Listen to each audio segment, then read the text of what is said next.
നമസ്തേ, പ്രവാസി നേരത്തിലേക്ക് സ്വാഗതം. ആദ്യം നോക്കാം പ്രധാന വാർത്തകൾ.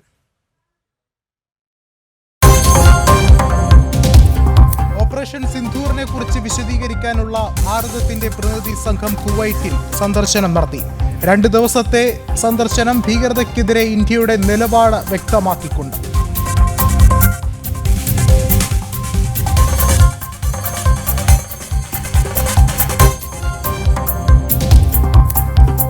സംസ്ഥാനത്ത് അതിതീവ്ര മഴ തുടരുന്നു. 8 ജില്ലകളിൽ റെഡ് അലർട്ട്. 9 ജില്ലകളിലെ വിദ്യാഭ്യാസ സ്ഥാപനങ്ങൾക്ക് നാളെ അവധി. ബംഗാൾ ഉൾക്കടലിൽ ന്യൂനമർദ്ദം അതിതീവ്രമായി. സംസ്ഥാനത്ത് വ്യാപക നാശനഷ്ടം. തിരുവനന്തപുരത്ത് നിന്നുള്ള ട്രെയിനുകൾ വിവിധ സ്റ്റേഷനുകളിൽ പിടിച്ചിട്ടിരിക്കുന്നു. കുമളിക്ക് സമീപം ലോറിക്ക് മുകളിൽ മരം വീണ യുവാവിന് ദാരുണാന്ത്യം.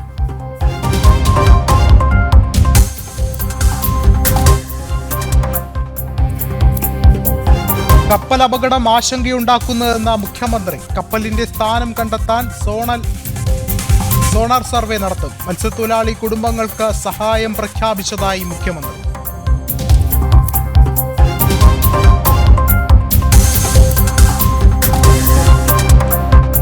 അൻവർ നിലമ്പൂരിൽ മത്സരിക്കും. തൃണമൂൽ സംസ്ഥാന സെക്രട്ടേറിയറ്റിൽ ധാരണ. അന്തിമ തീരുമാനം നാളെ ചേരുന്ന സംസ്ഥാന നേതൃയോഗത്തിൽ. ആര്യാടൻ ഷൗക്കത്ത് വിജയിക്കില്ലെന്നും അൻവർ.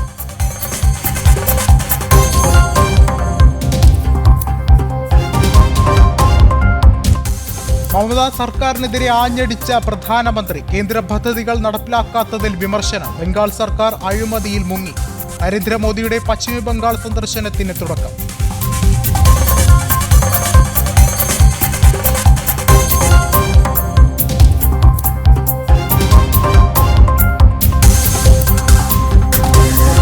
മനുഷ്യന് ഭീഷണിയാകുന്ന വന്യമൃഗങ്ങളെ കൊല്ലാൻ കേന്ദ്ര സർക്കാരിന്റെ അനുമതി തേടാനുള്ള സംസ്ഥാനത്തിന്റെ തീരുമാനം ഇരട്ടത്താപ്പെന്ന് BJP.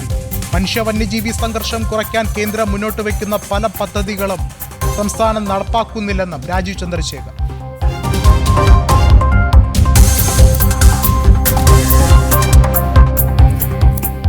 വിശദമായ വാർത്തകളിലേക്ക്. സംസ്ഥാനത്ത് അതിതീവ്ര മഴ തുടരുന്നു. പത്തനംതിട്ട, കോട്ടയം, എറണാകുളം, ഇടുക്കി, കോഴിക്കോട്, വയനാട്, കണ്ണൂർ, കാസർഗോഡ് ഉൾപ്പെടെ 8 ജില്ലകളിൽ റെഡ് അലർട്ട് തുടരുകയാണ്.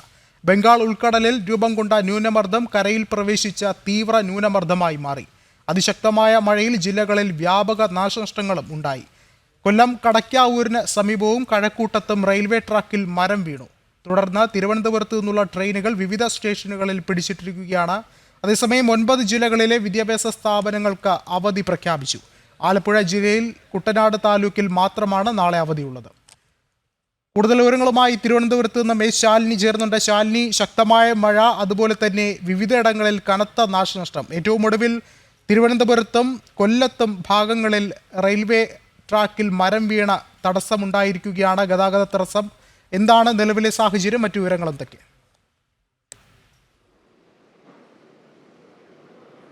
വിഷ്ണു സൂചിപ്പിച്ചതുപോലെ അതിശക്തമായ അതിതീവ്രമായ മഴ സംസ്ഥാനത്ത് തുടരുകയാണ്. 8 ജില്ലകൾക്ക് റെഡ് അലർട്ട് ജാഗ്രതാ നിർദ്ദേശം കേന്ദ്ര കാലാവസ്ഥാ നിരീക്ഷണ കേന്ദ്രം നൽകിയിരിക്കുകയാണ്. ഒപ്പം തന്നെ വരുന്ന 3 മണിക്കൂറിൽ സംസ്ഥാനത്തെ 6 ജില്ലകളിൽ അതിതീവ്ര മഴയ്ക്കുള്ള റെഡ് അലർട്ട് ജാഗ്രതാ നിർദ്ദേശം ഏറ്റവും ഒടുവിലായി കേന്ദ്ര കാലാവസ്ഥാ നിരീക്ഷണ കേന്ദ്രത്തിന്റെ ഭാഗത്തു നിന്ന് മുന്നറിയിപ്പായി വരികയാണ്. തിരുവനന്തപുരം, കൊല്ലം, പത്തനംതിട്ട, കോഴിക്കോട്, കണ്ണൂർ, കാസർഗോഡ് ജില്ലയ്ക്കാണ് വരുന്ന 3 മണിക്കൂർ റെഡ് അലർട്ട് ജാഗ്രതാ നിർദ്ദേശം നൽകിയിട്ടുള്ളത്. ഒപ്പം തന്നെ 60 കിലോമീറ്റർ വരെ വേഗത്തിൽ അതിശക്തമായ കാറ്റിന് സാധ്യതയുണ്ട് എന്നും കേന്ദ്ര കാലാവസ്ഥാ നിരീക്ഷണ കേന്ദ്രം അറിയിക്കുന്നു. ഒപ്പം തന്നെ സംസ്ഥാന ജില്ലാ ദുരന്ത നിവാരണ അതോറിറ്റി പ്രത്യേക ജാഗ്രതാ നിർദ്ദേശം ഓരോ ജില്ലകൾക്ക് കൂടി ഇപ്പോൾ നൽകുകയാണ്. പ്രത്യേകിച്ച് വയനാട്, ഇടുക്കി അടക്കമുള്ള ജില്ലകൾക്ക് പ്രത്യേക ജാഗ്രതാ നിർദ്ദേശം സംസ്ഥാന ദുരന്ത നിവാരണ അതോറിറ്റിയുടെ ഭാഗത്ത് നിന്ന് വരികയും ചെയ്യുന്നുണ്ട്. വിഷ്ണു സൂചിപ്പിച്ചതുപോലെ തന്നെ അതിരൂക്ഷമായ മഴയിൽ, അതിശക്തമായ മഴയിലും വലിയ രീതിയിലുള്ള നാശനഷ്ടങ്ങളും അപകടങ്ങളും വിവിധ ജില്ലകളിൽ റിപ്പോർട്ട് ചെയ്യുകയാണ്. തിരുവനന്തപുരം ജില്ലയെ സംബന്ധിച്ച് നോക്കുകയാണെങ്കിൽ തിരുവനന്തപുരം ജില്ലയുടെ കിഴക്കൻ മലയോര മേഖലയിൽ അതിശക്തമായ കാറ്റും മണ്ണിടിച്ചിലും മലയിടിച്ചിലും ഒക്കെ ഉണ്ടാകുന്നുണ്ട്. കൂടാതെ തന്നെ തിരുവനന്തപുരത്തിന്റെ ജില്ലയുടെ കിഴക്കൻ മലയോര മേഖലകളിൽ അതിശക്തമായ കാറ്റിനൊപ്പം തന്നെ വീടുകൾക്ക് മുകളിലേക്കും ഒപ്പം തന്നെ ഓടിക്കൊണ്ടിരുന്ന KSRTC ബസ്സിന് മുകളിലും മരം ഒടിഞ്ഞു വീണ് അപകടം ഉണ്ടായിരിക്കുകയാണ്. കാട്ടാങ്കട നക്രാഞ്ചിറയിലാണ് KSRTC വാഹനത്തിന് നേരെ മരം കടപുഴകി വീഴുന്ന 10ഓളം പേർക്ക് പരിക്കേറ്റിട്ടുള്ളത്. കൂടാതെ തന്നെ തിരുവനന്തപുരം, വർക്കല അടക്കമുള്ള മേഖലകളിൽ വലിയ രീതിയിലുള്ള കാറ്റ് വീശുകയാണ്. ഒപ്പം തന്നെ വർക്കല കടപ്പുറത്തെത്തിയ വിനോദസഞ്ചാരികൾ അടക്കമുള്ളവരെ ജാഗ്രതാ നിർദ്ദേശത്തിന്റെ ഭാഗമായി അവിടെ നിന്നും മാറ്റിയിട്ടുണ്ട്. തീരദേശ മേഖലയിൽ പാർക്ക് ചെയ്തിരുന്ന വർക്കല അടക്കമുള്ള മേഖലയിൽ പാർക്ക് ചെയ്തിരുന്ന ഒരു കാറിന് മുകളിൽ മരം കടപുഴകി വീണ് ഡ്രൈവർക്ക് ഗുരുതരമായി പരിക്കേറ്റിട്ടുണ്ട്. കൂടാതെ തന്നെ നിരവധി ട്രെയിനുകൾ ഇപ്പോൾ പിടിച്ചിട്ടിരിക്കുന്ന ഒരു സാഹചര്യമുണ്ട്. തിരുവനന്തപുരത്തിന്റെ വർക്കലയ്ക്കും ഒപ്പം തന്നെ കടയ്ക്കാവൂരിനും ഇടയിൽ വിവിധ ഇടങ്ങളിൽ മരം കടപുഴകി ട്രാക്കിലേക്ക് വീണതാണ് ഇത്തരത്തിൽ ട്രെയിൻ ഗതാഗതത്തെയും സാരമായി ബാധിച്ചിട്ടുള്ളത്. ഒന്ന് കഴക്കൂട്ടത്താണ്, മറ്റൊന്ന് കൊല്ലം കടയ്ക്കാവൂരിലാണ്. ട്രെയിൻ പാളത്തിൽ ഇത്തരത്തിൽ മരം കടപുഴകി വീഴുകയും ഒപ്പം തന്നെ 11ഓളം ട്രെയിനുകൾ ഇപ്പോൾ വൈകി ഓടുകയാണ്. വിവിധ സ്റ്റേഷനുകളിൽ ഈ ട്രെയിൻ പിടിച്ചിട്ടിരിക്കുകയാണ്. മരം മുറിച്ചു മാറ്റി ഗതാഗതം പുനഃസ്ഥാപിക്കാനുള്ള നടപടിക്രമങ്ങൾ റെയിൽവേയുടെ ഭാഗത്തു നിന്നും ആരംഭിച്ചിട്ടുമുണ്ട്. ഒപ്പം തന്നെ തിരുവനന്തപുരത്തിന്റെ സിറ്റി ഭാഗത്തേക്ക് വരികയാണെങ്കിൽ വിവിധ ഇടങ്ങളിൽ മരം കടപുഴകി വീഴുന്നു. ഒപ്പം തന്നെ മരങ്ങൾ ഒടിഞ്ഞു വീഴുന്നു. റോഡ് സൈഡിലടക്കം നിൽക്കുന്ന മരങ്ങൾ ഒടിഞ്ഞു വീഴുന്നതും ഒപ്പം തന്നെ കടപുഴകി വീഴുന്നതും ഗതാഗതത്തെ കാര്യമായി തന്നെ ബാധിച്ചിരിക്കുകയാണ്.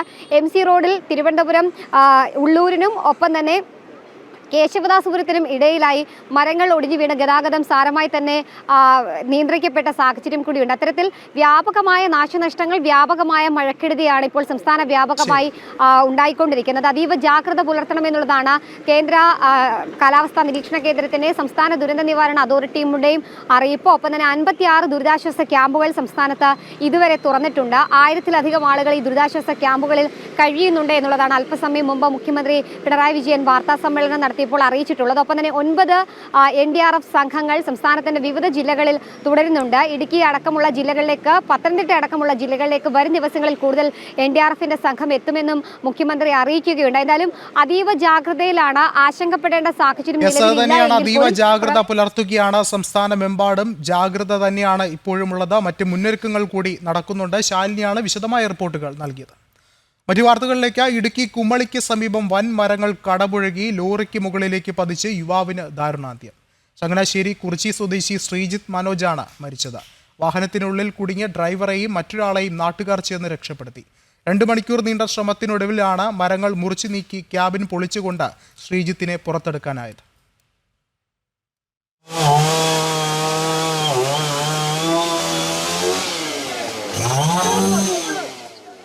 കുമളിയൊന്നാകെ ഒരു ജീവനായി കൈകോർത്ത മണിക്കൂറുകൾ. 2 മണിക്കൂർ നീണ്ട കഠിന പരിശ്രമത്തിനൊടുവിലും വാഹനത്തിനുള്ളിൽ കുടുങ്ങിയ ആ ജീവൻ രക്ഷിക്കാനായില്ല.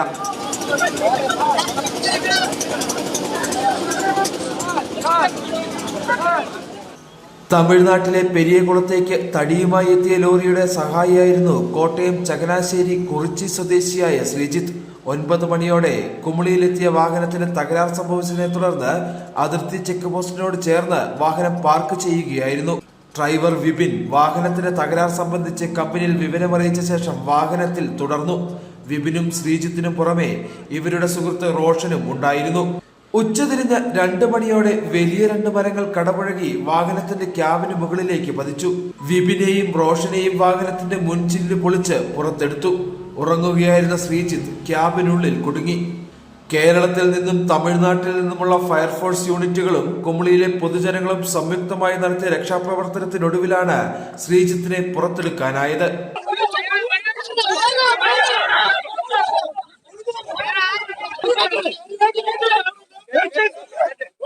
ഒഴിവു സമയങ്ങളിൽ ക്ലീനറായി ശ്രീജിത്ത് വാഹനത്തിൽ എത്താറുണ്ടായിരുന്നുവെന്നാണ് വിപിൻ പറയുന്നത്.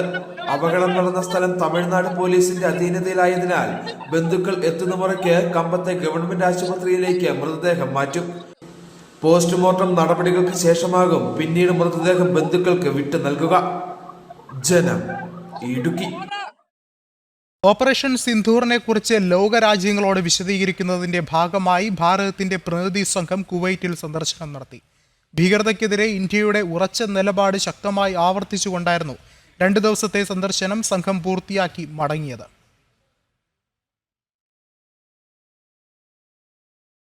ഭീകരതയ്ക്കെതിരായ രാജ്യത്തിന്റെ നിലപാടിനുള്ള അന്താരാഷ്ട്ര പിന്തുണ ഉറപ്പാക്കാനും സൗഹൃദ രാജ്യങ്ങളുമായി ബന്ധം മെച്ചപ്പെടുത്താനും ലക്ഷ്യമിട്ടാണ് സർവകക്ഷി പാർലമെന്ററി സംഘം കുവൈറ്റിലെത്തിയത്.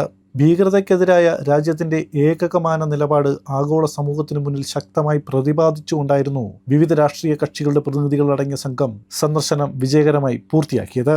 BJP MP ബൈജയന്ത് പാന്തയുടെ നേതൃത്വത്തിലുള്ള സംഘത്തിൽ നിഷികാന്ത് ദുബെ, അസറുദ്ദീൻ ഒവൈസി, ഗുലാം നബി ആസാദ്, രേഖ ശർമ്മ, സത്ന സിംഗ് സന്ധു, ഹർഷ് ശൃംഖള എന്നിവരും ഉൾപ്പെട്ടിരുന്നു. സന്ദർശനത്തിന്റെ ഭാഗമായി സംഘം കുവൈറ്റിലെ ഉപപ്രധാനമന്ത്രിയുമായി ഔപചാരിക കൂടിക്കാഴ്ച നടത്തി. ഭീകരതയ്ക്കെതിരെ ഇന്ത്യ സ്വീകരിച്ച ദൃഢവും വ്യക്തവുമായ നിലപാട് ബോധ്യപ്പെടുത്തുകയും ചെയ്തു. ഇന്ത്യയുടെ ഈ നിലപാട് ഭരണകൂടം, മാധ്യമങ്ങൾ, പ്രവാസി സമൂഹം തുടങ്ങി എല്ലാ തലങ്ങളിലും ശക്തമായി പ്രകടമാക്കുകയായിരുന്നു. 2 ദിവസത്തെ സന്ദർശനത്തിന് കുവൈറ്റിലെത്തിയ സംഘം 250 വർഷത്തെ ഇന്ത്യ കുവൈറ്റ് സൗഹൃദം എന്ന പ്രദർശനം, മസ്ജിദുൽ കബീർ, കുവൈറ്റ് ടവർ തുടങ്ങിയ പ്രധാന സന്ദർശന കേന്ദ്രങ്ങളിലും എത്തി. ഇന്ത്യയിലെ വിവിധ ഭാഗങ്ങളിൽ നിന്നുള്ള പ്രവാസികളുമായി സംവദിക്കുകയും മാധ്യമപ്രവർത്തകരുമായി പ്രത്യേക ചർച്ച നടത്തുകയും ചെയ്തു. ഇന്ത്യയുടെ ഭീകരവിരുദ്ധ നിലപാടിന് അന്താരാഷ്ട്ര പിന്തുണ ഉറപ്പാക്കാൻ ലക്ഷ്യമിട്ട് നടത്തപ്പെട്ട ഈ സന്ദർശനം കുവൈറ്റിലെ പൊതുസമൂഹത്തിൽ ഊട്ടിയുറപ്പുള്ള പ്രതികരണമുണ്ടാക്കാൻ സാധിച്ചതായി സംഘം അറിയിച്ചു. ജനം, കുവൈറ്റ്. UAE-യിൽ പുതിയ മാധ്യമ നിയന്ത്രണ നിയമം പ്രഖ്യാപിച്ചു. വ്യക്തികളും സ്ഥാപനങ്ങളും നടത്തുന്ന എല്ലാ മാധ്യമ പ്രവർത്തനങ്ങളും നിയന്ത്രിക്കുന്ന നിയമം മീഡിയ കൗൺസിലാണ് അവതരിപ്പിച്ചത്. തെറ്റിദ്ധരിപ്പിക്കുന്ന പരസ്യങ്ങൾ, അനധികൃതമായ ആരോഗ്യ പരസ്യങ്ങൾ എന്നിവ തടയുന്നതിനും ഉള്ളടക്കത്തിന്റെ ഗുണനിലവാരം ഉറപ്പാക്കുന്നതിനുമാണ് UAE-യിൽ പുതിയ മാധ്യമ നിയന്ത്രണ നിയമം പ്രഖ്യാപിച്ചത്. ഇതോടൊപ്പം ഉള്ളടക്കം നിരീക്ഷിക്കാനുള്ള പ്ലാറ്റ്ഫോമും അധികൃതർ ആരംഭിച്ചു. നിയമലംഘകർക്ക് 20 ലക്ഷം ദിർഹം വരെ പിഴ, ലൈസൻസ് റദ്ദാക്കൽ തുടങ്ങിയ ശിക്ഷകൾ ലഭിക്കും. അതേസമയം ഇനി വ്യക്തികൾക്ക് പ്രത്യേക നിബന്ധനകളോടെ സ്വന്തം മാധ്യമ സ്ഥാപനങ്ങൾ തുടങ്ങാനുമാകും. രാജ്യത്ത് നേരത്തെ നിലവിലുണ്ടായിരുന്ന പഴയ നിയമങ്ങൾക്ക് പകരമായി മാധ്യമരംഗത്തെ പുതുമകളും സാങ്കേതിക മാറ്റങ്ങളും ഉൾക്കൊള്ളുന്ന രീതിയിലാണ് പുതിയ നിയമം രൂപകൽപ്പന ചെയ്തത്. ഈ നിയമം വിവിധ മാധ്യമങ്ങളിലെയും വ്യക്തികളിലെയും പ്രവർത്തനങ്ങൾ ഏകീകരിച്ച് നിയന്ത്രിക്കും. ഒരേ സമയം നിയന്ത്രണവും പ്രോത്സാഹനവുമാണ് നിയമം ലക്ഷ്യമിടുന്നത്. ദേശീയ അസ്തിത്വം സംരക്ഷിക്കുക, തെറ്റായ വിവരങ്ങൾ പ്രചരിപ്പിക്കരുത്, പരസ്യങ്ങൾ വ്യക്തമായി തിരിച്ചറിയുന്നതായിരിക്കണം, അനധികൃത ആരോഗ്യ പരസ്യങ്ങൾ നിരോധിക്കണം എന്നിങ്ങനെയുള്ള വളരെ കർശനമായ മാനദണ്ഡങ്ങളാണ് കൗൺസിൽ പുറത്തിറക്കിയിരിക്കുന്നത്. നിയമം ലംഘിക്കുന്നവർക്കെതിരെ കർശനമായ നടപടികൾ സ്വീകരിക്കും. ജനം, ദുബായ്. UAE-യുടെ കാർഷിക പാരമ്പര്യവും വളർച്ചയും അടയാളപ്പെടുത്തുന്ന എമിറേറ്റ്സ് കാർഷിക സമ്മേളനത്തിനും പ്രദർശനത്തിനും അൽ-ഐനിൽ തുടക്കമായി. സ്വദേശി ഉൽപ്പന്നങ്ങൾക്കും കർഷകർക്കും മികച്ച പിന്തുണയുമായി ലുലു ഗ്രൂപ്പ് കൂടുതൽ പ്രാദേശിക ഉൽപ്പന്നങ്ങൾ മേളയിൽ അവതരിപ്പിച്ചു. UAE-യിലെ ഏറ്റവും വലിയ കാർഷിക പ്രദർശനങ്ങളിൽ ഒന്നായ എമിറേറ്റ്സ് കാർഷിക സമ്മേളനവും പ്രദർശനവും അൽ-ഐനിലെ അഡ്നോക് സെന്ററിൽ ആരംഭിച്ചു. UAE വൈസ് പ്രസിഡന്റും ഉപപ്രധാനമന്ത്രിയും പ്രസിഡൻഷ്യൽ കോടതി ചെയർമാനുമായ ഷെയ്ഖ് മൻസൂർ ബിൻ സയ്യിദ് അൽ നഹ്യാന്റെ നേതൃത്വത്തിൽ നടക്കുന്ന സമ്മേളനം UAE-യുടെ കാർഷിക പാരമ്പര്യവും വളർച്ചയും നവീന ആശയങ്ങളും അടയാളപ്പെടുത്തുന്നതാണ്. ഈ മാസം 31 വരെ നടക്കുന്ന എക്സിബിഷനിൽ വിവിധ മന്ത്രാലയങ്ങൾ, മുൻനിര കോർപ്പറേറ്റ് കമ്പനികൾ, യൂണിവേഴ്സിറ്റികൾ, സ്കൂൾ വിദ്യാർത്ഥികൾ തുടങ്ങിയവർ ഭാഗമാണ്. ലുലു ഗ്രൂപ്പും മികച്ച പ്രദർശനം സമ്മേളനത്തിൽ സജ്ജീകരിച്ചിട്ടുണ്ട്. UAE-യിലെ പ്രാദേശിക ഉൽപ്പന്നങ്ങൾക്കും കർഷകർക്കും പിന്തുണ നൽകുന്ന പ്രദർശനമാണ് ഒരുക്കിയിട്ടുള്ളത്. UAE-യിലെ ഉൽപ്പന്നങ്ങൾക്ക് കൂടുതൽ വിപണി സാധ്യത ലഭ്യമാക്കുന്നതിനായി നാഷണൽ അഗ്രികൾച്ചർ സെന്ററുമായി ലുലു ഗ്രൂപ്പ് പുതിയ ധാരണാപത്രം ഒപ്പുവെച്ചു. UAE കാലാവസ്ഥാ വ്യതിയാന പരിസ്ഥിതി മന്ത്രി ഡോക്ടർ അംന ബിന്ത് അബ്ദുല്ല അൽദക്കിന്റെ സാന്നിധ്യത്തിൽ national agriculture centre director Sultan Salam Al Shamsi, Lulu group executive director Ashraf Ali MA എന്നിവർ ചേർന്ന് ഇത് സംബന്ധിച്ച് ധാരണാപത്രത്തിൽ ഒപ്പുവെച്ചു. Lulu CEO Saifee Rupawala, global operations director Saleem MA എന്നിവരും ചടങ്ങിൽ പങ്കെടുത്തു. ജനം, ദുബായ്. ഒമാനിൽ ബലിപെരുന്നാൾ അവധി ദിനങ്ങൾ പ്രഖ്യാപിച്ചു. ജൂൺ 5 മുതൽ രാജ്യത്തെ പൊതു അവധി ആരംഭിക്കും. വാരാന്ത്യ അവധി ദിനങ്ങൾ ഉൾപ്പെടെ 5 ദിവസം തുടർച്ചയായി അവധി ലഭിക്കും. ജൂൺ 10 മുതൽ പ്രവൃത്തി ദിനങ്ങൾ പുനരാരംഭിക്കും. ജൂൺ 6-നാണ് ഗൾഫ് രാജ്യങ്ങളിൽ ബലിപെരുന്നാൾ. അതേസമയം UAE-യിലെ സ്വകാര്യ മേഖലയ്ക്ക് 4 ദിവസം ബലിപെരുന്നാൾ അവധി പ്രഖ്യാപിച്ചിട്ടുണ്ട്. ജൂൺ 5 മുതൽ 8 വരെയാണ് അവധിയെന്ന മാനവവിഭവ സ്വദേശിവൽക്കരണ മന്ത്രാലയം ഔദ്യോഗികമായി അറിയിച്ചു. UAE-യിലെ പൊതുമേഖലയ്ക്ക് ഇന്നലെ തന്നെ 4 ദിവസം അവധി പ്രഖ്യാപിച്ചിരുന്നു. UAE-യിൽ സംസം എന്ന വ്യാജാനെ പൈപ്പ് വെള്ളം വിറ്റയാൾ പിടിയിൽ. ഷാർജയിലെ താമസയിടത്ത് അനധികൃതമായി കുപ്പിവെള്ളം തയ്യാറാക്കുന്ന കേന്ദ്രമുണ്ടാക്കിയാണ് ഇയാൾ ഉയർന്ന വിലയ്ക്ക് വ്യാജ സംസം വെള്ളത്തിന്റെ വിൽപ്പന നടത്തിയിരുന്നത്. സംശയം തോന്നിയതിനെ തുടർന്ന് ഷാർജ മുനിസിപ്പാലിറ്റിയുടെ കൺട്രോൾ ആൻഡ് ഇൻസ്പെക്ഷൻ വകുപ്പും ആരോഗ്യ നിയന്ത്രണ സുരക്ഷാ വകുപ്പും നടത്തിയ പരിശോധനയിലാണ് സംസം വെള്ളമെന്ന വ്യാജേന പൈപ്പ് വെള്ളം വിറ്റയാളെ പിടികൂടിയത്. താമസയിടത്ത് അനധികൃതമായി വാട്ടർ ബോട്ടിലിംഗ് നടത്തിയാണ് വ്യാജ സംസവെള്ളത്തിന് വിൽപ്പന നടത്തിയിരുന്നത്. ഇത് സംസവെള്ളമാണെന്ന വ്യാജേന സാമൂഹിക മാധ്യമങ്ങളിലൂടെ പ്രചാരം നൽകി വിൽപ്പന നടത്തുകയും ചെയ്തിരുന്നു. ഇതിന് വലിയ വിലയാണ് പ്രതിഫലം വാങ്ങിയിരുന്നത്. സംസം വെള്ളമെന്ന് ലേബൽ ചെയ്ത കാർട്ടണുകളും പ്ലാസ്റ്റിക് കുപ്പികളും മുനിസിപ്പാലിറ്റി അധികൃതർ പിടിച്ചെടുത്തു.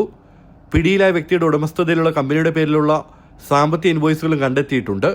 സ്ഥാപനം അടച്ചുപൂട്ടുകയും പിടിയിലായ ആളെ അന്വേഷണത്തിനായി ഷാർജ പോലീസിന് കൈമാറുകയും ചെയ്തു. ലൈസൻസ് ഇല്ലാത്ത ഭക്ഷ്യസ്ഥാപനങ്ങളുമായി ബന്ധപ്പെടുകയോ സോഷ്യൽ മീഡിയ വഴി ഉൽപ്പന്നങ്ങൾ വാങ്ങുകയോ ചെയ്യരുതെന്ന് ഷാർജ മുനിസിപ്പാലിറ്റി മുന്നറിയിപ്പ് നൽകി. ജനം, ദുബായ്.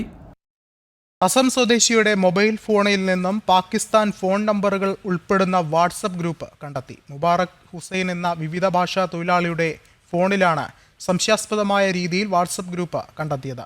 ഇയാളെ പെരുമ്പാവൂർ പോലീസ് കസ്റ്റഡിയിലെടുത്തു. പോലീസിൽ മറ്റൊരു സംഭവത്തിൽ പരാതി നൽകാൻ പോയപ്പോഴാണ് മുബാറക്കിന്റെ ഫോൺ പോലീസ് പരിശോധിച്ചത്. 32 പാകിസ്ഥാൻ നമ്പറുകൾ അതിൽ ഉൾപ്പെട്ടിരുന്നു. ഇയാൾക്കെതിരെ പോലീസ് കേസെടുത്തു. ചൈനീസ് കമ്മ്യൂണിസ്റ്റ് പാർട്ടിയുമായി ബന്ധമുള്ള വിദ്യാർത്ഥികളുടെ വിസകൾ പിൻവലിക്കുമെന്ന അമേരിക്ക. തന്ത്രപ്രധാനമായ മേഖലകളിൽ പഠിക്കുന്ന ചൈനീസ് വിദ്യാർത്ഥികളെ ഒഴിവാക്കും. ചൈനയിലെയും ഹോങ്കോങ്ങിലെയും വിദ്യാർത്ഥികൾക്ക് നിബന്ധന ബാധകമാകും എന്നും US state secretary Marco Rubio അറിയിച്ചു. വിദേശ വിദ്യാർത്ഥികൾക്ക് വിസ ലഭ്യമാക്കുന്നതിനുള്ള അഭിമുഖങ്ങൾ നിർത്തിവെക്കാൻ ഇന്നലെ മാർക്കോ റൂബിയോ നിർദ്ദേശം നൽകിയിരുന്നു. ഇതിനു പിന്നാലെയാണ് ചൈനീസ് കമ്മ്യൂണിസ്റ്റ് പാർട്ടിയുമായി ബന്ധമുള്ള വിദ്യാർത്ഥികളുടെ വിസ റദ്ദാക്കുമെന്ന് അറിയിപ്പ്. തന്ത്രപ്രധാനമായ മേഖലകളിൽ ഗവേഷണം നടത്തുന്ന ചൈനീസ് വിദ്യാർത്ഥികളെയും ഒഴിവാക്കുമെന്ന് മാർക്കോ റൂബിയോ അറിയിച്ചു. കമ്മ്യൂണിസ്റ്റ് പാർട്ടിയുമായി ബന്ധമുള്ള വിദ്യാർത്ഥികൾ അമേരിക്കയിൽ പ്രശ്നങ്ങൾ സൃഷ്ടിക്കുകയാണ്. ഈ സാഹചര്യം ഒഴിവാക്കുന്നതിനാണ് കടുത്ത നടപടികൾ സ്വീകരിക്കുന്നത്. ചൈനയിലെയും ഹോങ്കോങ്ങിലെയും വിദ്യാർത്ഥികൾക്ക് നിബന്ധന ബാധകമാകും. 2,80,000-ഓളം ചൈനീസ് വിദ്യാർത്ഥികളാണ് കഴിഞ്ഞ വർഷം മാത്രം അമേരിക്കയിലെ സർവകലാശാലകളിൽ പ്രവേശനം നേടിയത്. ഹോംലാൻഡ് സെക്യൂരിറ്റി വിഭാഗവുമായി സഹകരിച്ചായിരിക്കും നടപടി സ്വീകരിക്കുക എന്നും മാർക്കോ റൂബിയോ അറിയിച്ചു. ഇന്റർനാഷണൽ ഡെസ്ക്, ജനം. UN സെക്യൂരിറ്റി കൗൺസിലിലെ സ്ഥിരാംഗത്വത്തിന് ഭാരതത്തിന് പനാമയുടെ പിന്തുണ. പനാമ വിദേശകാര്യമന്ത്രി ഹാവിയർ മാർട്ടിനസ് ആജ ആണ് ഇക്കാര്യം അറിയിച്ചത്.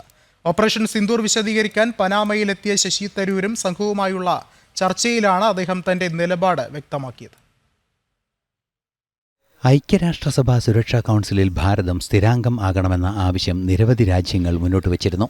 സാമ്പത്തികമായി മുന്നോക്കം നിൽക്കുന്ന രാജ്യങ്ങളും മൂന്നാം ലോക രാഷ്ട്രങ്ങളും ഭാരതത്തിന് ഇക്കാര്യത്തിൽ പിന്തുണ നൽകുന്നുണ്ട്. ഈ സാഹചര്യത്തിലാണ് പാനമ പിന്തുണ അറിയിക്കുന്നത്. പാനമ വിദേശകാര്യമന്ത്രി ഹാവിയർ മാർട്ടിനസ് ആച്ച ഭാരത പ്രതിനിധി സംഘവുമായുള്ള ചർച്ചയിൽ ഇക്കാര്യം അറിയിക്കുകയായിരുന്നു. ഓപ്പറേഷൻ സിന്ദൂർ സംബന്ധിച്ച വിശദീകരണം നൽകുന്നതിനായി ശശി തരൂരിൻ്റെ നേതൃത്വത്തിലുള്ള സംഘം പാനമ സന്ദർശിക്കുകയാണ്. സന്ദർശക സംഘവുമായുള്ള കൂടിക്കാഴ്ചയിലാണ് അദ്ദേഹം ഇക്കാര്യം അറിയിച്ചത്. പരസ്പര ധാരണയിലും വളർച്ചയിലും ഊന്നിയ ബന്ധങ്ങളാണ് ഭാരതവും പാനമയും തമ്മിൽ നിലനിൽക്കുന്നതെന്നും പാനമ വിദേശകാര്യമന്ത്രി അറിയിച്ചു. ഇന്റർനാഷണൽ ഡെസ്ക്, ജനം. കേന്ദ്ര ആഭ്യന്തരമന്ത്രി അമിത്ഷാ ജമ്മു കശ്മീരിലെത്തി. നാളെ പൂഞ്ചിൽ സന്ദർശനം നടത്തും. സുരക്ഷാ കാര്യങ്ങൾ നേരിട്ട് അദ്ദേഹം വിലയിരുത്തും. ഓപ്പറേഷൻ സിന്ദൂറിന് ശേഷം ആഭ്യന്തരമന്ത്രിയുടെ ആദ്യത്തെയും പഹൽഗാം ഭീകരാക്രമണത്തിന് ശേഷം രണ്ടാമത്തെയും കശ്മീർ സന്ദർശനമാണിത്.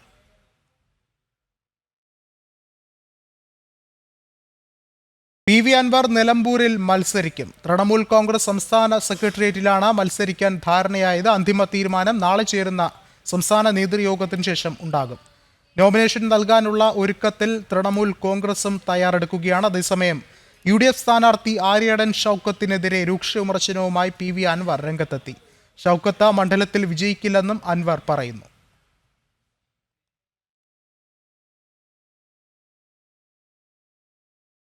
വനിതാ വികസന കോർപ്പറേഷൻ MD VC ബിന്ദുവിന് പുനർനിയമനം. CPM നേതാവ് PK ചന്ദ്രാനന്ദന്റെ മകൾ ബിന്ദുവിനാണ് പുനർനിയമനം നൽകിയത്.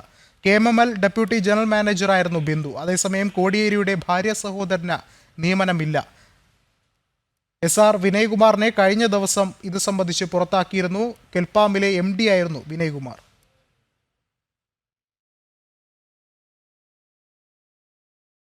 ിൽ നിന്നും ഡെപ്യൂട്ടി ജനറൽ മാനേജറായി വിരമിച്ച VC ബിന്ദുവിനാണ് സംസ്ഥാന വനിതാ വികസന കോർപ്പറേഷനിൽ MD-ആയി പുനർനിയമനം നൽകിയത്. CPM-ന്റെ ആലപ്പുഴയിലെ പ്രമുഖ നേതാവായിരുന്ന അന്തരിച്ച PK ചന്ദ്രാനന്ദന്റെ മകളാണ് ബിന്ദു. പുനർനിയമനത്തിൽ മുഖ്യമന്ത്രിക്കും പാർട്ടി സെക്രട്ടറിക്കും എതിർപ്പുണ്ടായിരുന്നെങ്കിലും പിന്നീട് ആലപ്പുഴയിലെ നേതാക്കന്മാരുടെ സമ്മർദ്ദത്തിന് വഴങ്ങുകയായിരുന്നു. അതേസമയം അന്തരിച്ച കോടിയേരി ബാലകൃഷ്ണന്റെ ഭാര്യാ സഹോദരൻ SR വിനയകുമാറിന് വ്യവസായ വകുപ്പിൽ നിയമനം നൽകിയില്ല. കെൽപാം MD ആയിരുന്ന വിനയകുമാർ ചെയർമാന്റെ അഴിമതി ചൂണ്ടിക്കാട്ടി റിപ്പോർട്ട് സമർപ്പിച്ചതിനെ തുടർന്നാണ് സ്ഥാപനത്തിൽ നിന്നും പുറത്തായത്. ചെയർമാന്റെ അഴിമതിയെപ്പറ്റി അന്വേഷിക്കുകയാണെങ്കിൽ സംസ്ഥാന സെക്രട്ടേറിയറ്റിലെ ഒരംഗത്തിന്റെ പങ്ക് പുറത്തുവരുമെന്നത് വിനയകുമാറിന് വിനയാവുകയായിരുന്നു. വിനയകുമാറിനെ മറ്റൊരു പൊതുമേഖലാ സ്ഥാപനത്തിൽ ഇരുത്താതെ അദ്ദേഹത്തിന്റെ മാതൃവകുപ്പായ ഉന്നത വിദ്യാഭ്യാസ ഡയറക്ടറേറ്റിലേക്ക് മടങ്ങിപ്പോകാൻ നിർദ്ദേശിച്ചു. സർവീസിൽ നിന്നും വിരമിച്ച ബിന്ദുവിന് പുനർനിയമനം നൽകുകയും സർവീസിലുള്ള വിനയകുമാറിനെ പൊതുമേഖലാ സ്ഥാപനത്തിൽ നിന്നും പുറത്താക്കുകയും ചെയ്തത് ഇരട്ട നീതിയാണെന്ന ആക്ഷേപമുണ്ട്. ബിന്ദുവിന് ഇരിപ്പിടം നൽകിയതും വിനയകുമാറിന് ഇരിപ്പിടം നിഷേധിച്ചതും വ്യവസായ മന്ത്രി P. രാജീവാണെന്നത് യാദൃച്ഛികമല്ല. Anil Nambiar, news desk, Janam. ശക്തമായ കാറ്റിൽ ആലപ്പുഴയിലെ ചരിത്ര പ്രസിദ്ധമായ പാണാവള്ളി തൃച്ചാറ്റുകുളം മഹാദേവ ക്ഷേത്രത്തിലെ കൊടിമരം തകർന്നു വീണു. 150 വർഷത്തിലധികം പഴക്കമുള്ള കൊടിമരമാണ് തകർന്നു വീണത്. കൊടിമരം മാറ്റി സ്ഥാപിക്കണമെന്ന ഏറെ നാളായി ഭക്തർ ആവശ്യപ്പെട്ടിട്ടെങ്കിലും തിരുവിതാംകൂർ ദേവസ്വം ബോർഡ് ഇത് ചെവിക്കൊണ്ടില്ലെന്നാണ് പരാതി.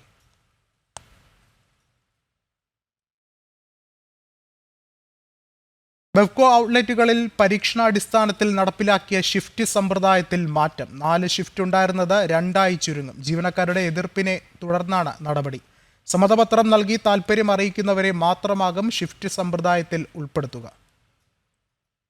3 മണിക്കൂറിലധികം തുടർച്ചയായി ജോലി ചെയ്യേണ്ടി വരുന്ന സാഹചര്യം ഒഴിവാക്കാൻ ലക്ഷ്യമിട്ടാണ് ബെവ്കോ ഔട്ട്ലെറ്റുകളിൽ പരീക്ഷണാടിസ്ഥാനത്തിൽ ഷിഫ്റ്റ് സമ്പ്രദായം നടപ്പിലാക്കിയത്. നിലവിലത്തെ രീതി വനിതാ ജീവനക്കാർക്കടക്കം വലിയ ബുദ്ധിമുട്ട് സൃഷ്ടിക്കുന്നത് കൂടി പരിഗണിച്ചായിരുന്നു നടപടി. എന്നാൽ ഷിഫ്റ്റ് സമ്പ്രദായം കാസർഗോഡും എറണാകുളത്തും നടപ്പിലാക്കിയതോടെ ജീവനക്കാർക്കിടയിൽ എതിർപ്പ് ശക്തമായി. യൂണിയനുകൾ ഒരേപോലെ ഷിഫ്റ്റ് രീതി എതിർത്തു. ജോലി സമയം 8 മണിക്കൂറായി കുറയുന്നതോടെ അധിക സമയത്തിന് ലഭിച്ചിരുന്ന ബത്ത ഇല്ലാതാകുമെന്നതാണ് ജീവനക്കാരെയും യൂണിയനുകളെയും പ്രകോപിപ്പിച്ചത്. പിന്നാലെയാണ് സമ്മതപത്രം നൽകുന്നവർക്ക് ഷിഫ്റ്റ് ഏർപ്പെടുത്താനുള്ള തീരുമാനത്തിലേക്ക് ബെവ്കോ മാറിയത്. നേരത്തെ കൊണ്ടുവന്ന 4 ഷിഫ്റ്റ് സമ്പ്രദായം ഒഴിവാക്കി 2 ഷിഫ്റ്റുകളായി ചുരുക്കിയാണ് പുതിയ രീതി. തെരഞ്ഞെടുത്ത ഷോപ്പുകളിൽ രാവിലെ 10 മുതൽ 5 മണി വരെയും ഉച്ചയ്ക്ക് 2 മുതൽ 9 മണി വരെയുമാണ് പുതിയ ഷിഫ്റ്റുകൾ. 3 വർഷമാണ് സമ്മതപത്രത്തിന്റെ കാലാവധി നിശ്ചയിച്ചിരിക്കുന്നത്. ബെവ്കോയിലെ വനിതാ ജീവനക്കാർക്ക് ഗുണകരം, സർക്കാരിന് സാമ്പത്തിക ലാഭം. അത്തരമൊരു സുപ്രധാന തീരുമാനത്തിൽ നിന്നാണ് യൂണിയനുകളുടെ സമ്മർദ്ദത്തെ തുടർന്ന് സർക്കാർ പിന്നോട്ട് പോയിരിക്കുന്നത്. പ്രജിത് മോഹനൻ, ജനം, തിരുവനന്തപുരം. ഗുരുവായൂർ ക്ഷേത്രത്തിലെ നാലമ്പലത്തിലേക്കുള്ള വഴി വീതി കൂട്ടാനുള്ള ദേവസ്വം ബോർഡിന്റെ വിവാദ തീരുമാനത്തിനെതിരെ വിശ്വഹിന്ദു പരിഷത്ത് രംഗത്ത്. ദൈവപ്രശ്നം നടത്തി ഭഗവാന്റെ ഇംഗിതം അറിയാതെ ഈ തീരുമാനം നടപ്പാക്കരുത് എന്ന് VHP സംസ്ഥാന അധ്യക്ഷൻ വിജി തമ്പി പറഞ്ഞു. ദൈവപ്രശ്നം നടത്താതെ വീതി കൂട്ടിയാൽ ഭക്തരുടെ പ്രതിഷേധമുണ്ടാകുമെന്നും അദ്ദേഹം കൂട്ടിച്ചേർത്തു. ക്ഷേത്രത്തിൽ നടത്തുന്ന പുതിയ പരിഷ്കാരങ്ങളുടെ ഭാഗമായാണ് ക്ഷേത്രത്തിനുള്ളിൽ നാലമ്പലത്തിലേക്കുള്ള വഴി വീതി കൂട്ടാൻ ദേവസ്വം ബോർഡ് തീരുമാനിച്ചത്. വാതിലിന്റെ വീതി കൂട്ടലിന്റെ ഭാഗമായുള്ള പ്രാരംഭ നടപടികൾ ദേവസ്വം ബോർഡ് ആരംഭിച്ചു കഴിഞ്ഞു. എന്നാൽ ദേവസ്വം ബോർഡിന്റെ ഈ വിവാദ തീരുമാനത്തിനെതിരെ ശക്തമായ പ്രതിഷേധവുമായി രംഗത്തെത്തിയിരിക്കുകയാണ് വിശ്വ ഹിന്ദു പരിഷത്ത്. ഇപ്പോൾ ഏറ്റവും പുതുതായി വന്നിരിക്കുന്നത് ക്ഷേത്രത്തിനകത്തേക്ക് പ്രവേശിക്കുന്ന ആ വാതിൽപ്പാടം അല്ലെങ്കിൽ വാതിൽ മാടം എന്ന് പറയുന്നത് അത് പൊളിച്ചു മാറ്റി വലുതാക്കണമെന്നാണ് പുതിയ ബോർഡിൻ്റെ പുതിയ തീരുമാനമെന്ന് തോന്നുന്നു. ഇനി അഥവാ അങ്ങനെ മാറ്റേണ്ട ഒരു ആവശ്യം വന്നു കഴിഞ്ഞാൽ ചെയ്യേണ്ടത് എന്താ? വലിയ രീതിയിൽ ഒരു അഷ്ടമംഗല ദേവപ്രശ്നം വെച്ച് ഭഗവാന്റെ ഹിതം അറിഞ്ഞിട്ട് മാത്രമേ അത് ചെയ്യാവൂ. അല്ലാതെ ആർക്കെങ്കിലും തോന്നിയ പോലെ ചെയ്യാൻ പറ്റുന്ന ഒരു കാര്യമല്ല ക്ഷേത്രത്തിൻ്റെ മാറ്റങ്ങൾ. ഇതുപോലെ തന്നെയായിരുന്നു ഈ പറഞ്ഞ ഈ എത്രയോ കാലങ്ങളായി നടന്നുകൊണ്ടിരുന്നതാണ്. അഷ്ടമംഗല ദേവപ്രശ്നം നടത്താതെ ഒരു കാരണവശാലും വാതിലിന് വീതി കൂട്ടരുതെന്ന് VHP സംസ്ഥാന പ്രസിഡന്റ് വിജി തമ്പി പറഞ്ഞു. ഗുരുവായൂർ ക്ഷേത്രത്തിൽ വെച്ച് വിപുലമായ രീതിയിൽ ഒരു അഷ്ടമംഗല ദേവപ്രശ്നം വെച്ച് സ്വർണ്ണപ്രശ്നം വെച്ച് അതിൽ ഭഗവാന്റെ ഇച്ഛ നോക്കി ഭഗവാന്റെ ഹിതം അതാണെങ്കിൽ അതനുസരിച്ച് വേണ്ട രീതിയിലുള്ള ഒരുപാട് വാസ്തുശാസ്ത്രജ്ഞന്മാരെ എല്ലാവരെയും കൂട്ടി അവരെല്ലാം ചേർന്ന് ചർച്ച ചെയ്ത് വേണം തീരുമാനിക്കാൻ. അല്ലാതെ എന്തെങ്കിലും കാണിക്കാൻ പറ്റുന്നതല്ല ക്ഷേത്രത്തിന്റെ വാതിൽപ്പാടം. ദേവപ്രശ്നം നടത്താതെ വാതിലിന് വീതി കൂട്ടിയാൽ ശക്തമായ ഭക്തജന പ്രക്ഷോഭം ഉണ്ടാകുമെന്നും അദ്ദേഹം അറിയിച്ചു. ജനം, കൊച്ചി.